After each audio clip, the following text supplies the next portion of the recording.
most people are not practicing ways in which they can connect to themselves. No. So before 90 breathwork, I had like the Headspace app, right? Like the meditation app. And I loved that. That was awesome. When I was learning how to be in stillness and learning how to just like let this just freaking on fire all the time, just squirrel everywhere, just all the things all the time. Like I remember the biggest takeaway for that, to just sit for 5 minutes, that 5 minutes became 10 minutes, 10 minutes became 15, then a 20.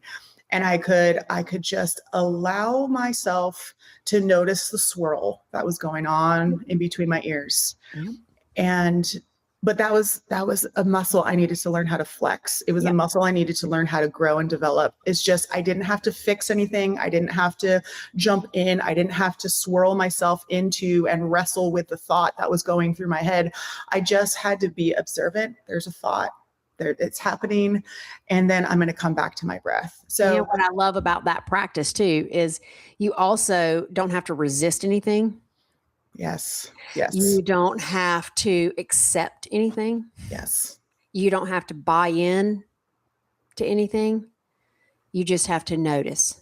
Yes. I told you when we started this, and I actually shared on another podcast that my dog died. And I had the oddest thoughts.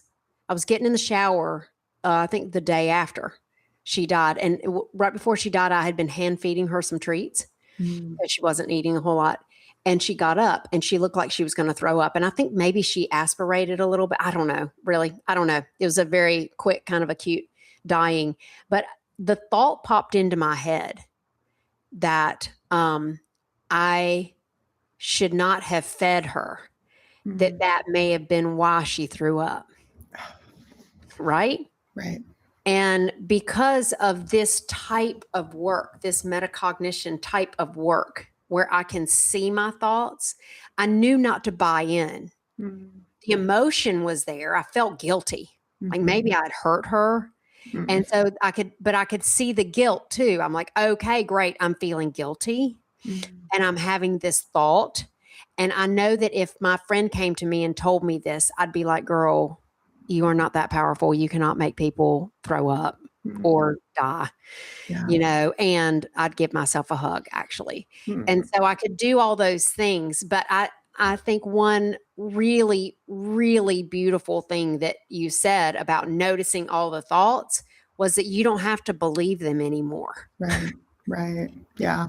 Yeah, it's a lot of energy spent to attach on or to latch on and to be like, no, I need to no, that's not right, or that's not good. I need to prove to myself that I didn't kill my dog by going back and looking at her medical records. And, no, you don't. Totally. No, you don't. Just that observation, not needing to fix, and then realizing like, oh, there I am thinking it again, and then just bring it back to the breath. Yeah. And that is probably one of the most powerful things we can do for ourselves as human beings, is understand that we can observe our thoughts without becoming them, without believing them, without fixing them. Yeah. That's very, very powerful.